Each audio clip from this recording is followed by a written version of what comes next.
Je vous salue dans le nom de Jésus. Je vous avoue que quand je suis arrivé sur ce parking, il n'y avait pas beaucoup de monde, mais j'étais déjà béni. Je sentais cet amour qui m'appelait pour venir ici m'asseoir. Je suis content de revoir mes frères que j'ai connus au séminaire. Je vais vous raconter mon témoignage. Je suis un garçon qui est dans une famille de 6 enfants, j'ai 5 sœurs. Je suis le seul garçon et le dernier. Comme vous pouvez comprendre, un enfant gâté, très gâté. Merci. Désolé, je suis petit. Un enfant gâté. Et on vivait comme tout bon gitan à l'époque, c'était les Saintes Maries de la Mer. Et comme un enfant, je suivais ma famille là-dedans. On y allait, pour nous, on croyait en ça. Et à l'âge de 13 ans, 14 ans, j'ai perdu ma grand-mère, la mère à ma mère, qui habitait ici à Marseille. C'était pour moi une deuxième mère. Et c'est là où j'ai réalisé que les gens que j'aimais pouvaient mourir. C'était pas qu'à la télé qu'on voyait ça. Et j'ai sombré très rapidement dans une dépression, dans des angoisses, où je pleurais beaucoup. Je voulais savoir où était ma grand-mère. Et un jour, les témoins de Jéhovah sont passés par là. Et moi, je voulais savoir, je croyais que c'était Dieu qui me les avait envoyés, donc j'y suis allé pendant 4 ans chez les témoins de Jéhovah. Mais rien ne se passait. J'avais pas de réponse à mes questions et j'étais toujours dans ma tristesse. Alors je suis parti. Et j'ai continué ma vie comme cela dans l'angoisse. Et à l'âge de 21 ans, j'ai rencontré ma compagne et on s'est mariés. Elle était d'Espagne. Je croyais que tout allait bien se passer. Mais un mois après, on a eu un accident de voiture terrible. Et ma mère est morte dans l'accident. Et ma femme a été en fauteuil roulant. Ce jour-là, ma grande honte, aujourd'hui que je connais le Seigneur, j'ai maudit Dieu. J'ai dit des mots très méchants. Je croyais que j'étais quelqu'un de maudit. Je croyais que Dieu ne m'aimait pas et qu'il m'avait pris ma reine. C'était ma mère. Alors j'avançais dans cette haine pendant 18 ans de ma vie. Et je disais à ma femme, calme, quand j'aurai 40 ans, je veux mourir. Et me disait, pourquoi tonte? Parce que moi j'étais un clown. J'étais vraiment un clown. J'étais toujours en train, avec le respect que je vous donne, s'il y a du deuil, en train de danser, de chanter. Mais c'était pour voiler ce que j'avais à l'intérieur de moi. Je ne voulais pas que les gens voient cette tristesse que j'avais. Je voulais marcher par moi-même. Et j'ai continué comme cela avec cette idée de suicide. Je voulais mourir à 40 ans. Mes enfants, j'ai eu 3 enfants, ils n'ont pas comblé ce manque, cette culpabilité de la mort de ma mère. Et encore une fois, le ciel m'est retombé dessus. Quand ma fille avait 3 ans et demi, ma femme a été atteinte de cette maladie une première fois. Le ciel encore me tombait dessus. Je disais, Seigneur, alors tu veux me prendre toutes les femmes que j'ai aimées? Ma grand-mère, ma mère, maintenant ma femme. Et j'en voulais encore plus à Dieu. Je ne voulais pas qu'on me parle de lui. Et j'avais toujours cette haine en moi. On a avancé comme cela. Je croyais que par mes forces, je pouvais avancer. Mais mes frères et sœurs, par nos forces, on n'y arrive jamais. On peut marcher un temps. Et je rejoins la sœur dans ce qu'elle a dit. Ça m'a conforté et ça m'a... Voilà, ça m'a avancé dans mon témoignage. Et il y a un cantique que le frère il a chanté, que depuis qu'on connaît Jésus, je ne suis plus seul. Et je vous promets que je le vis encore aujourd'hui, au jour de chaque jour. Donc ma femme a continué comme ça, elle a eu un premier cancer, un deuxième l'année d'après, un troisième l'année d'après, comme ça jusqu'à 4. Et à un moment donné, j'ai dit, Seigneur, pourquoi tu m'en veux autant? Et j'avais entendu parler des Alléluia, mais moi je croyais, avec le respect que je vous dois, que les Alléluia c'était des fous. Je ne voulais pas de ça. Mais quand on passe dans ces moments-là, que le docteur m'avait dit que j'allais perdre ma femme, je me suis dit, c'est pas possible. Les Alléluia, c'est un Dieu vivant, alors je veux voir ce Dieu vivant, je veux voir qui il est. Et je suis rentré dans une assemblée aussi petite que celle que vous avez là, toute petite. On était 6 au début, maintenant on est une cinquantaine. Et je vous promets que je suis rentré là-dedans, pas pour rien, il y avait un but derrière ma démarche. C'était pour que Dieu guérisse ma femme, et bien sûr, je voulais qu'il me la garde et qu'il la guérisse. Et j'ai dit, Seigneur, si vraiment tu m'aimes, tu vas la guérir. Au début, quand on ne connaît pas le Seigneur, on a certaines espérances. On croit qu'il faut sauver le corps, mais avec le temps, on comprend autre chose, et je vais en venir tout à l'heure. Donc, on est rentré dans ce petit local, et j'ai senti l'amour de Jésus. J'ai vu la croix.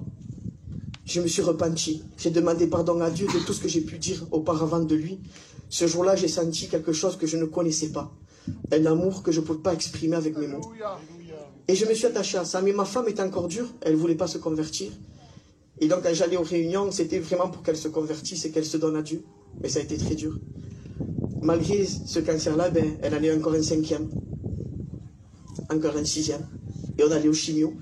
Et je vous promets que comme je connaissais Jésus, j'avais fait cette expérience avec lui. Quand on allait au chimio, on chantait des cantiques. On témoignait dans ces chambres de chimio où il y avait la mort. On témoignait de Jésus. Et les infirmiers me disaient, Monsieur Cortez, pourquoi vous avez toujours le sourire? Je disais, le sourire, madame. J'ai rencontré la perle de Grand Prix. Madame, moi j'ai un Dieu vivant. Regardez ma femme, de 3 mois de vie, elle est encore là. Oui, certes, il y a des opérations, il y a des maladies, il y a la chimio. J'ai dit, mais moi, mon Dieu, il est encore plus grand que ça. Ma femme était destinée à 3 mois de vie. Elle a eu son 5e cancer, son 6e. Et arrivée au 7e, ça a été très dur parce qu'elle avait perdu sa mère de cette maladie un an avant. Et sa maladie est encore revenue. Et cette fois-ci, elle me dit, Manu, este viaje sí que me voy. Je m'en vais. Et moi, je ne voulais pas l'accepter. Et quand je voyais ma femme se dépérir devant moi, avec le respect que je vous dois, je devais l'habiller, la laver, tout faire, lui faire à manger, tout. M'occuper de mes 3 enfants en même temps. Mais j'avais un Dieu avec moi. Et il est dit dans la parole que lorsqu'un malheureux crie, l'Éternel l'entend. J'avais mon église près de moi. Et vous avez Tounette qui est venu ici et Josie. À ce moment-là, ils sont rentrés dans mon église. Et puis moi, je priais le Seigneur pour que ma femme se donne à Dieu parce qu'elle ne voulait pas. Et à travers eux, Dieu les a utilisés. Ils ont été ce canal de bénédiction où ma femme a accepté Jésus. Dieu a permis qu'on se marie sur son lit de mort. Dieu a permis qu'elle passe par les eaux du baptême. Amen. Et un peu avant cela, j'avais un petit songe, une parole de Dieu. Je priais pour mon cousin Bartian qui a vu le Covid. Et je disais, Seigneur, moi aussi je veux un foyer comme Bartian. Moi aussi je veux que mes enfants t'acclament et qu'on puisse tous te louer ensemble. Et quand j'ai ouvert la Bible, il est dit, là où je suis tombé, c'était, ma maison et moi servirons l'Éternel. Mais je l'ai cru tellement fort dans mon cœur. Alors quand j'ai vu ça, je croyais que c'était parce que ma femme allait guérir physiquement. D'accord? Mais avec Dieu, ça allait être autre chose. Ce n'est pas ce que nous on veut. Le corps, il reste ici. Mais l'âme, elle va pour l'éternité avec Jésus. Et c'est dans ce sens-là que j'ai prié. Quand je voyais ma femme souffrir, que je ne pouvais pas la soulager, il y avait mes frères en Christ qui étaient là avec moi, qui ne m'ont pas laissé une seconde. Ils venaient prier, se mettaient à genoux avec moi, ils pleuraient. On chantait des cantiques parce qu'il n'y avait que ça qui me l'a calmé. Et je disais, Seigneur, tu peux la prendre maintenant. Et je croyais que j'étais un mauvais mari. Mais Dieu me disait que non. Quand elle était en train de mourir, j'ai donné la main et je lui chantais un dernier cantique. Elle me disait, Mano, c'est le fuerte que yo me voy para el cielo, yo me voy con Jesús. La voix sí, Carmen. La voix que bordea eres Carmen. J'ai connu le Seigneur avant toi et tu vas le voir avant moi. Elle fait, Elle fait, Manu, parle-moi de la Nouvelle Jérusalem. Et je disais, Seigneur, qu'est-ce que je vais lui dire? Il dit, oh Carmen, là-haut, tu ne souffriras plus. Tu n'auras plus mal à ton bras. Moi ici, je te mens si je ne te soulage pas, mais Dieu, lui, va tout enlever. Elle dit, las calles son de cristal y el mar son de oro, todo brilla, Carmen. Allí tú no vas a sufrir más. Pero me dejas solo, mujer. Y le canté esa alabanza. Aunque contra mí los vientos. Et elle a expiré.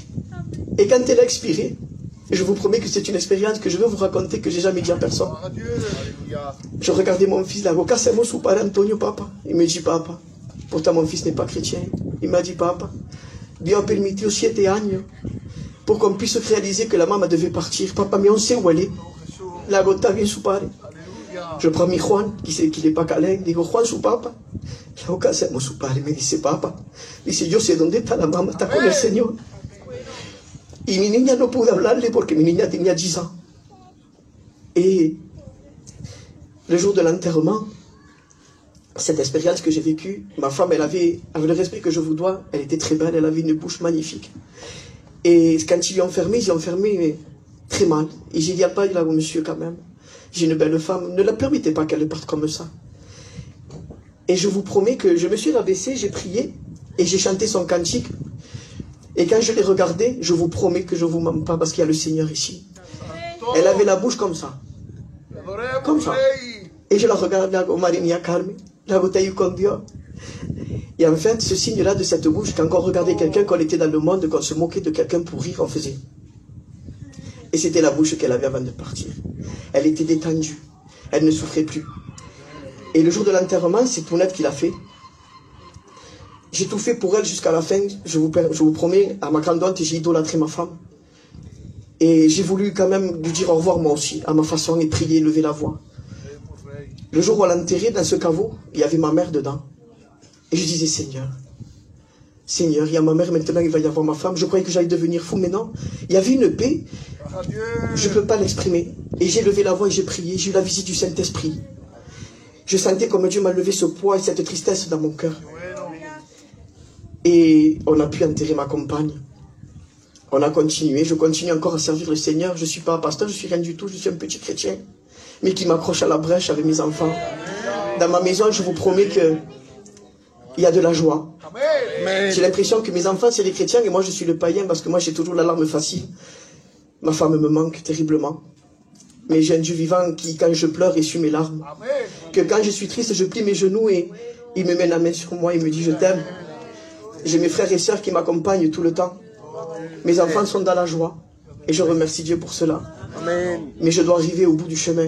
Chaque chrétien doit arriver, comme on dit en espagnol, à la meta. Et sa meta, quoi, c'est de suivre le Seigneur à tout moment. Lorsque vous voyez une montagne devant vous, c'est un mot que j'aimerais vous partager. Ne croyez pas que vous ne pouvez pas la traverser. Moi, je croyais que si ma femme mourait, moi, j'allais mourir. Et je suis là en train de vous témoigner de ce que Dieu fait chaque jour dans ma maison. Je ne dis pas que c'est rose. Je ne dis pas que c'est facile. Je pleure encore. Mes frères me soutiennent. J'appelle mon pasteur. Ils viennent prier. Ils me soutiennent. Ils sont avec moi. Je suis à fond dans l'œuvre. Et des fois, regardez, aujourd'hui, je suis là. J'ai 3 enfants. Et ils ne sont pas avec moi. Mais je sais que là, quand je vais œuvrer, je sais que Dieu garde mes enfants dans ma maison. Et j'ai l'espérance que Dieu m'a donnée.